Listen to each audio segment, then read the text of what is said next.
Hey, what's up guys? Back again with another video. So today we're going to review this GamerzTek 16-bit HD entertainment system. This is a Super Nintendo clone console by a company called GamerzTek. It supports HDMI up to 720p and apparently works with EverDrive cartridges and all of the Super Effects and custom Super Nintendo chips. So we're going to plug it in, test it out, and give you my usual review of what I think about this unit.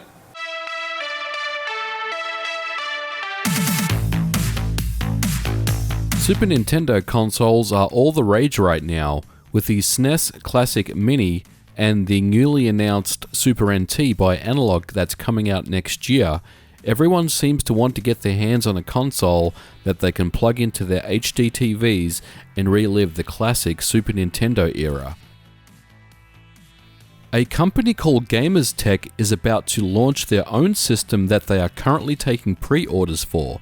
Called the 16-bit HD entertainment system. It costs $50 and they asked me if I'd be interested in reviewing one for the channel. It supports North American and Japanese Super Famicom games, comes with 2 controllers, an AV cable, a standard HDMI cable for up to 720p video output, and a USB cable with an included 5V DC power supply. It's also about 3/4 of the size of a Super Famicom. The plastic feels good and sturdy. There's a power and reset switch, but there is no cartridge lock feature. On the back is a standard AV port, HDMI output, a 4:3 and 16:9 aspect ratio switch, and the power that takes 5V of DC. The control pads feel good in the hand too. They don't feel that cheap, and they are a good substitute for the original controller, which incidentally can be used in this system.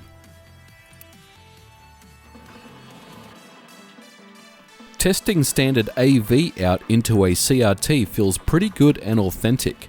The image quality looks good and there doesn't seem to be any input lag at all. Overall, pretty decent first impressions. Oh, and this thing does work with EverDrives. I own one and I use it all the time.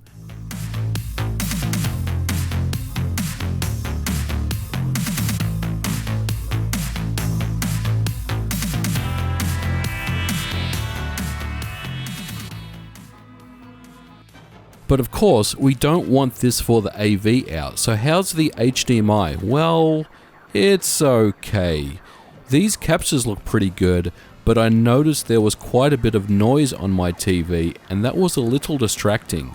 Also, it's worth mentioning that Super Effects, Super Effects 2, and all custom chips are supported in this console, and that's a welcome addition. I even tried my copy of Far East of Eden 0, which has the SPC 7110 chip, and that booted up as well. Very cool. Peripherals work. The Super Nintendo mouse ran fine. I made a video on the Hyperkin mouse recently. Check that out if you want to use a mouse on your Super Nintendo console.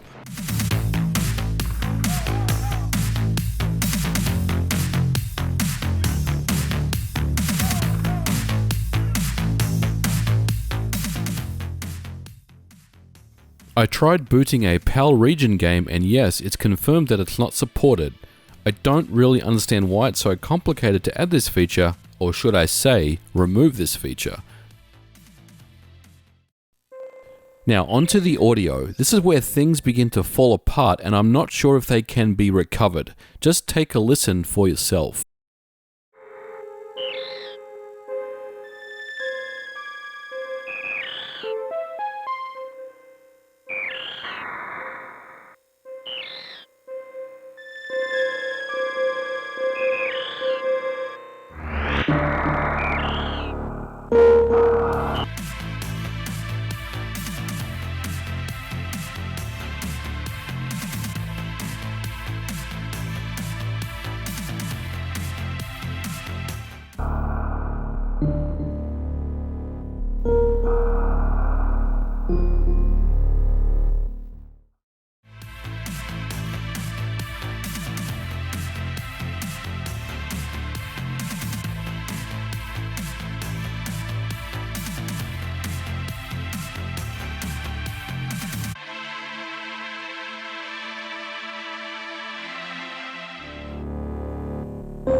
Unfortunately, the sound is really bad.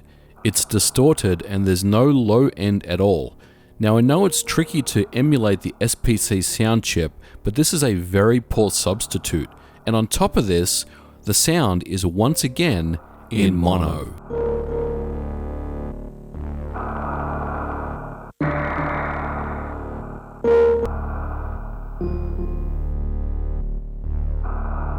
So for those that are wondering if it's just the game that's causing the audio, here are some other examples of games that have really bad audio with the GamerzTek 16-bit HD.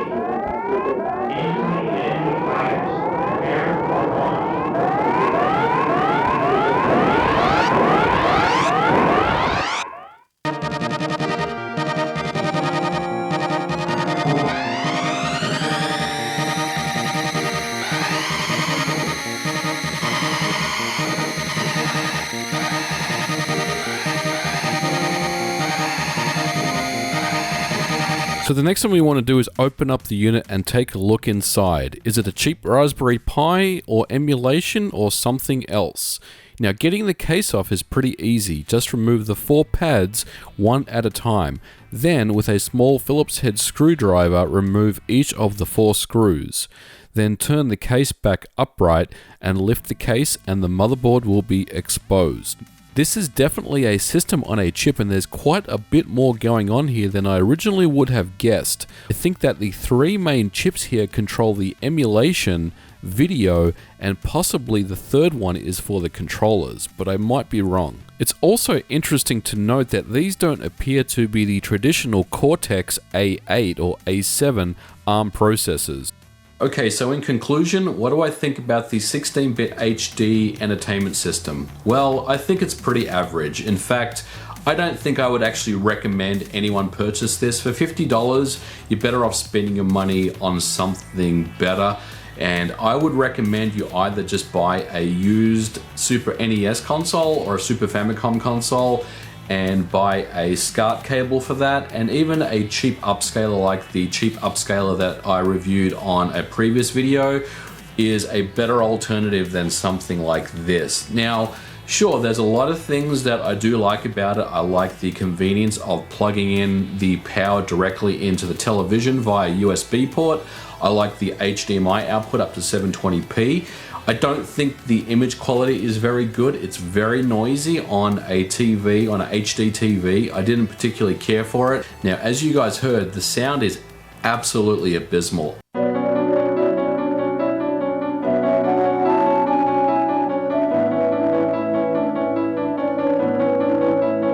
I can't recommend this unit at all. The sound is an absolute deal breaker for me. And to even make things worse, it's in mono. One thing I do want to say is, as a community, the retro reviewers that review these types of hardware consoles need to get better. Now, I'm not talking about specific individuals, I'm talking as a collective.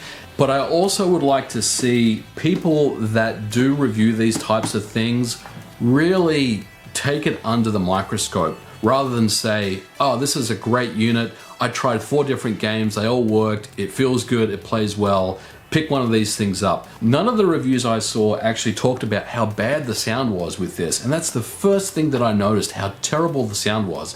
No one talked about how bad the picture quality is on an HD TV. And hopefully that companies after this review will still want to send me things. And if they don't, that's okay. You know, I'm more than happy to continue doing what I do. But for many of us that used to or still do own Super Nintendo, these things aren't very good at all. They're substandard, very cheap, and they don't sound good. And quite honestly, I can't recommend this unit to anyone. Now, I do hope you enjoyed this video, guys. Let me know what you thought about it in the comments below. As always, don't forget to like and subscribe, and I'll catch you guys in the next video. Bye for now.